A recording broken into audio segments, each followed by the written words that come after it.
If you feel like you are not good enough, if you feel like you cannot clear MCAT, if you feel like you are not that much competent to get into some good medical college, then this one goes to you. Start में मैं एक ऐसा student था कि जिससे शायद एक शख्स भी एक्सपेक्ट ना कर रहा होगा ये बंदा किसी मेडिकल कॉलेज में इसका एडमिशन हो जाएगा। कैसे हालात चेंज हुए इसको मैं ब्रीफली डिस्क्राइब करूँगा आज।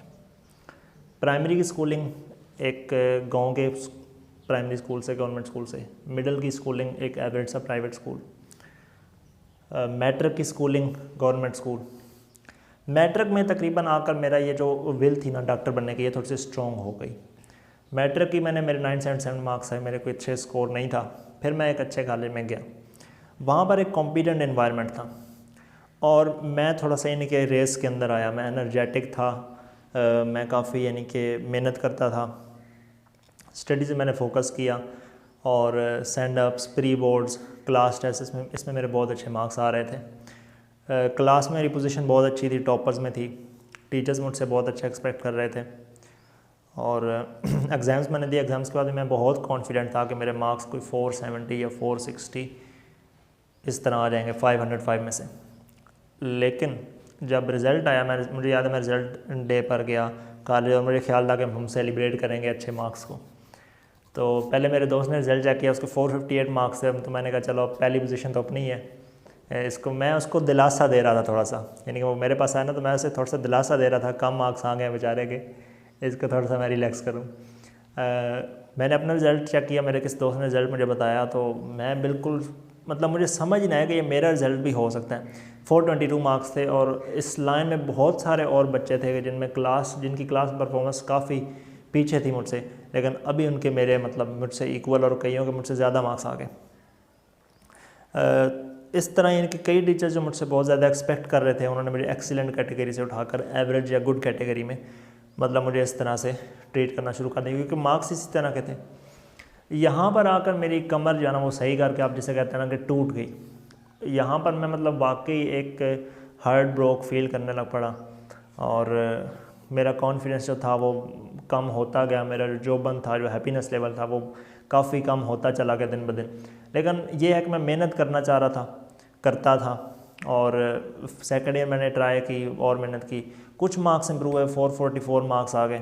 फिर एमकैट दिया तो एमकैट में मुझे बहुत ज़्यादा स्ट्रगल्स थी, यानी कि कंसेप्ट बहुत वीक थे। फिज़िक्स और इंग्लिश मेरी बहुत वीक थी। केमिस्ट्री के बारे में कॉन्फिडेंट था, लेकिन जब फिज़िकल केमिस्ट्री आई तो इसमें मेरे बहुत ज़्यादा मार्क्स कटते थे, तो इस बारे में मैं कॉन्फिडेंट नहीं रहा। यानी कि ओवरऑल एमकैट मेरी परफॉर्मेंस इतनी अच्छी नहीं हो रही थी। खैर मैं चलता गया, एमकैट मैंने दिया। मैंने जब रिज़ल्ट चेक किया तो 992 मार्क्स थे। एमकैट की जो स्ट्रगल्स थी वो मैंने अलग वीडियोज़ में बताई गई। 992 मार्क्स मैंने की से कैलकुलेट किए। मैं काफ़ी अच्छा फील कर रहा था, मैंने कहा चलो यार अच्छे मार्क्स हैं। हालांकि मेरा मेरिट नहीं बन रहा था क्योंकि मेरे एफएससी में 947 मार्क्स थे। मैंने कहा चलो यार अच्छे हैं। लेकिन जब ऑफिशियल रिज़ल्ट आया तो वो 940 हो गए और फिर मैं दोबारा, मेरा जो कॉन्फिडेंट कुछ बना था वो दोबारा गिर गया। अब ये था कि मैंने रिपीट करना था। मेरे मतलब जो हालात थे वो बहुत बुरे थे। एफएससी के मार्क्स मेरे कम थे और वो कम भी मार्क्स मेरे आर्ट्स के सब्जेक्ट्स में से थे जो काफ़ी अनप्रेडिक्टेबल हैं। मेरे पास डिसअपॉइंटमेंट थी, मेरा दिल टूटा हुआ था। बस ये था मुझे करना था, लेकिन मेरे पास कोई ऐसे रीज़न्स नहीं थे जिनसे मुझे लगता होगा यार मैं कर पाऊँगा। लेकिन ये था कि बस मुझे करना था। ठीक है, मेरे अंदर ये चीज़ आई हुई थी कि यार ये चीज़ करनी है। बोर्ड्स के जो एग्ज़ाम्स होते हैं उनसे मेरा कॉन्फिडेंस जो था वो बिल्कुल उठ चुका था। मुझे मतलब लगता था कि मेरे मार्क्स आ ही नहीं सकते, मैं मेहनत करूँ तो मेरे मार्क्स आ ही नहीं सकते। इस तरह का मेरा इनकी सोच बन गई हुई थी अपनी भी। बाकी फिर मेरे बारे में क्या होनी है वो तो और बात है। फिर यह कि मैंने 3 सब्जेक्ट्स को ले लिया, उर्दू, इंग्लिश और फिज़िक्स। टीचर्स ने मुझे रिकमेंड किया कि यार तुम्हारी राइटिंग और तुम्हारी प्रेजेंटेशन और इस तरह की चीज़ें तुम्हारी अच्छी नहीं है, और आर्ट्स के सब्जेक्ट्स ऐसे हैं कि अच्छे हों भी तो फिर भी बंदे के मार्क्स कट जाते हैं, इनमें से अनप्रेडिक्टेबल सब्जेक्ट्स हैं। लेकिन यह है कि अगर आपको एक पॉइंट बताऊंगा कि दूसरे लोगों को आपका नहीं पता होता, आपको अपना पता है। कई बार ऐसा होता है कि दूसरे लोग आपसे बहुत एक्सपेक्ट कर रहे हैं लेकिन आप कुछ भी परफॉर्म नहीं करते, और कभी कभी ऐसा होता है कि दूसरे लोग आपको अंडर एस्टिमेट कर रहे हैं लेकिन अंदर खाने आपको पता होता है कि यार मैं कर सकता हूँ, मुझे करना है, मेरे अंदर पोटेंशियल है। तो आप सबसे पहले खुद को देखें कि आप अपने आप को किस तरह देखते हैं, फिर आप इस चीज़ के बारे में बॉदर करें कि दूसरे आपको किस तरह से देख रहे हैं। ठीक है, तो शायद ये मेरा डिसीजन मुझे बहुत कम लोगों ने यानी कि रिकमेंड किया होगा कि तुम आर्ट्स के सब्जेक्ट को इम्प्रूव करो। सब ये कहते थे कि MCAT पर फोकस करो या साइंस के सब्जेक्ट्स कर लो इस तरह। लेकिन मैंने इसको 3 सब्जेक्ट्स को ले लिया। मेरे पास 4-5 महीने थे MCAT से पहले, 1 आध महीना मैंने MCAT को कुछ ना कुछ टाइम दिया। फिर जब मेरे पास 3-3.5 महीने रह गए तो मैंने FSC इम्प्रूवमेंट को शुरू कर दिया। पहले मैं एकेडमी गया एक, लेकिन टाइम वेस्ट होता था, मुझे लगता था कि मैं घर रहकर, टाइम थोड़ा था मेरे पास, मैंने कहा मैं घर रहकर ही तैयारी कर लूँगा। फिर यह है कि आप घर रहें तो अब ऊपर से उर्दू इंग्लिश के तो ऐसे सब्जेक्ट्स हैं कि इनमें आपको प्रैक्टिस चाहिए, ठीक है, आपको टेस्ट सॉल्व करने की आनी चाहिए, चीज़ें आनी चाहिए। मैंने तख्ती लिखना शुरू की, अपनी उर्दू की राइटिंग को इम्प्रूव किया, करता गया, साथ में इंग्लिश की राइटिंग को इम्प्रूव किया, प्रेजेंटेशन को इम्प्रूव किया। मैं बहुत ज़्यादा लिखता था और लिख कर मैंने शायद इतने कोई पेजेस भर दिए होंगे। खैर, मैंने एग्ज़ाम्स दे दिए FSC इम्प्रूवमेंट के। मैं इतना कोई होपफुल नहीं था। मैंने कहा 947 पहले अगर मार्क्स हैं तो अभी 970 हो जाएंगे, 980 हो जाएंगे, इस तरह बस मतलब 20-30 बढ़ जाएंगे, ठीक है। अभी क्या हुआ कि जो फर्स्ट ईयर के एग्ज़ाम्स थे ना वो थोड़े से क्योंकि लेट होते हैं, सेकेंड ईयर के पहले होते हैं, फर्स्ट ईयर के बाद में होते हैं, 1 हफ़्ता इसमें लग गया। फिर साथ ही कंसेक्टिवली ईद आ गई तो 1 हफ़्ता ईद पर लग गया। हम ईद पर गाँव बाहर आते थे तो 1 हफ़्ता ईद पर लग गया, यानी कि 2 हफ़्ते तकरीबन मैं ना चाहते हुए मैं अपने रेगुलर जो स्टूडेंट्स थे उनसे मैं पीछे रह गया। अब 2.5 महीने मेरे पास सिर्फ हैं और मेरे पास मतलब इतने ज़्यादा कंसेप्ट्स मैंने अपने क्लियर करने थे। बेसिक कैलकुलेशंस मेरी वीक थी, इंग्लिश ग्रामर, वोकेबलरी, मतलब बहुत कुछ था और सिर्फ 2.5 महीने थे।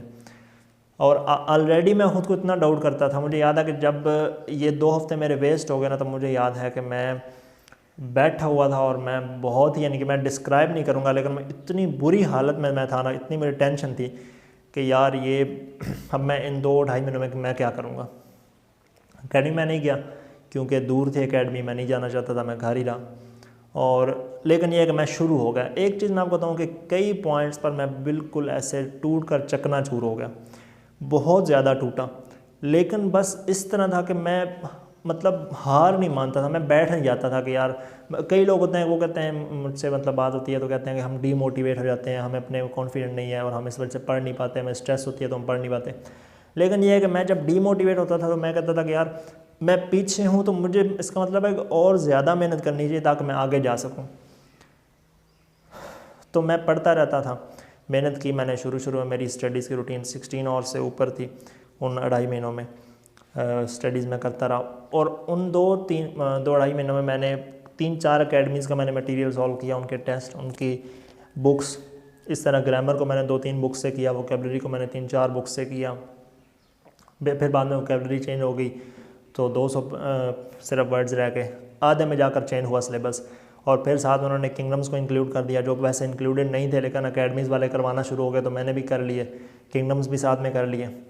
तो इस तरह यानी कि मैंने तैयारी की, बाद में मैंने MCAT दे दिया। तैयारी का टाइम बहुत मुश्किल था, मुझे हेल्थ इश्यूज़ थे कुछ, ठीक है, मुझे नींद भी आती थी साथ में, और साथ में लोड शेडिंग, गर्मी, इस तरह की चीज़ें। फिर बंदा पंखा चलाए किसी कंफर्टेबल एनवायरनमेंट पर बैठे तो बंदे को नींद आती है, अगर बंदा गर्मी में बैठे तो फिर बंदे को गर्मी सताती है, तो इस तरह की चीज़ें थी। लेकिन खैर मैंने टेस्ट दिया मैंने आकर किसे कैलकुलेट किया, आई वाज होपफुल।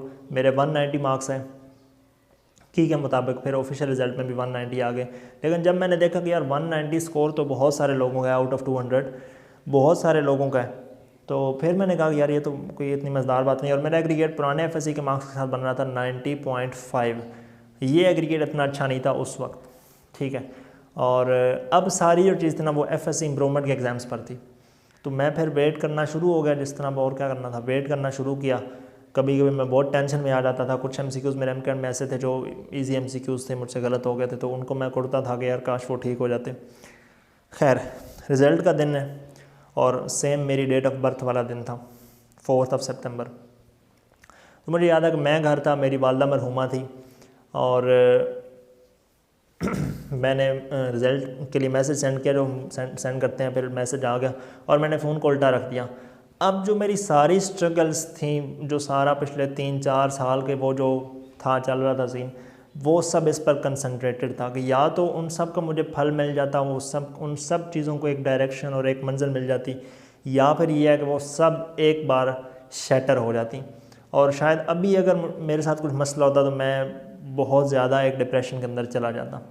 खैर जब मैंने रिज़ल्ट उठाकर देखा तो मैं हैरान हो गया, मेरे 1031 मार्क्स थे। और फर्स्ट ईयर की बात है वो कि जब मेरे इतने कम मार्क्स आए थे कि मुझे यकीन ही नहीं हो रहा था कि ये मेरे मार्क्स हैं। और अब की बात है कि मेरे इतने ज़्यादा मार्क्स इंप्रूव हो गए थे कि मुझे यकीन नहीं हो रहा था कि ये मेरे ही मार्क्स हैं। अब इसमें ये नहीं है कि तुक्का लगा मेरा, ये आपको मैं समझा दूं कि मैंने कहा ना कि मैं 970 या 980 मार्क्स इंप्रूव एक्सपेक्ट कर रहा था। तुक्का नहीं लगा, ये था कि मैं डाउट अपने ऊपर बहुत ज़्यादा कर रहा था। पेपर्स मैंने अच्छे दिए थे, इम्प्रूवमेंट मैंने बहुत अच्छी दी थी, बहुत ज़्यादा मैंने पढ़ा था। इसका मतलब ये नहीं कि आप कहें कि भाई इसका तुक्का लग गया, बहुत अच्छी तरह मैंने पढ़ा था, बहुत अच्छी तरह पेपर्स दिए थे। हम मज़ीद इसको डिटेल में डिस्कस करेंगे। और लेकिन ये था मैं सेल्फ डाउट में इतना था ना कि मैं 970 980 से ज़्यादा एक्सपेक्ट नहीं कर रहा था। इंग्लिश और उर्दू मेरे मार्क्स 940 इंग्लिश में 94 आए इंग्लिश में, और इस तरह उर्दू में 90 और 92 मार्क्स आए। अब ये मार्क्स बोर्ड के बहुत प्रोमिनेंट मार्क्स हैं उर्दू के खसूसन, कि हाईएस्ट मेरे ख्याल में 183 थे, और मेरा एक MCQ और ठीक हो जाता तो मेरे 183 होते मेरे भी, अभी मेरे 182 थे। और कहाँ वो शख्स जिसको टीचर्स कह रहे हैं कि जब मैं टेस्ट अपने सबमिट करवाता था टीचर्स कहते हैं कि तुमने बॉ से लिखा है और क्या तुमने नशे में लिखा है, और जेन्युइनली मतलब कोई मुबालगा रही नहीं है, जेन्युइनली मुझे ऐसे कमेंट्स मिलते थे। और कहाँ मैं कि दोनों सब्जेक्ट्स में उर्दू के 90 और 92 मार्क्स ले लिए।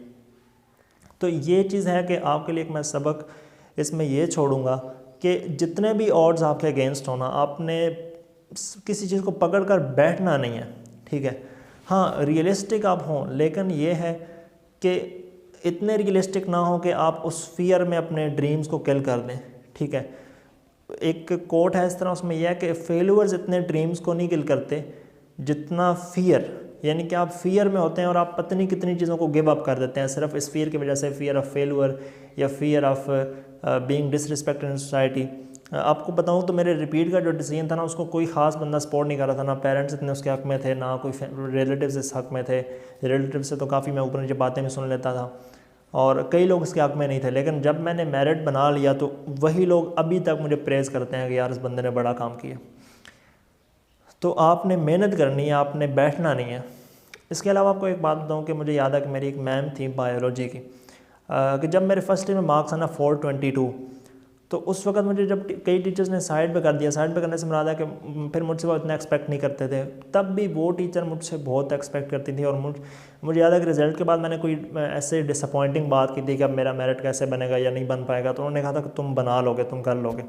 तो शायद उधर से उन्होंने मुझे चीयर अप किया और मेरे अंदर वो कॉन्फिडेंट बाकी रहा। तो मैं अपने टीचर्स जो हैं इस तरह के एक तो और भी थे, इनके लिए मेरे अभी भी बहुत अच्छे मेरे इनके लिए रिगार्ड्स हैं, और मैं इनको हमेशा अपनी दुआओं में याद रखता हूँ। और अगर कभी पॉसिबल हुआ डॉक्टर बनने के बाद तो मैं मुझसे जितना हुआ मैं इन लोगों की खिदमत करने की और इनको सर्व करने की कोशिश इंशाल्लाह करूँगा। और यही मैं आपको बताऊँगा कि कुछ लोग होते हैं जो आपके बुरे हालात में आपके साथ होते हैं, और उनको अच्छे हालात में आप भूलें मत। और एंड तक उन्होंने मुझे इनके चीयर अप किया, मोटिवेट किया। जब मेरी उनसे बात हुई या मैं उनसे मिला तो उन्होंने मुझसे अच्छा ही एक्सपेक्ट किया, मुझे अच्छे ही रिमार्क्स दिए। कोई ऐसी बात नहीं की जिससे मेरा मोटिवेशन लेवल डाउन हो लगा। ऐसी बातें बंदा सुनता रहता है आगे पीछे, लेकिन उनसे मैंने कभी ऐसी बात नहीं सुनी। तो यही मैसेज है कि if someone is there for you when it's raining, don't forget them when the sun shines. जब अच्छे हालात हैं ऐसे लोगों को आपने भूलना नहीं, और ऐसे लोगों की आपने हमेशा कदर करनी है।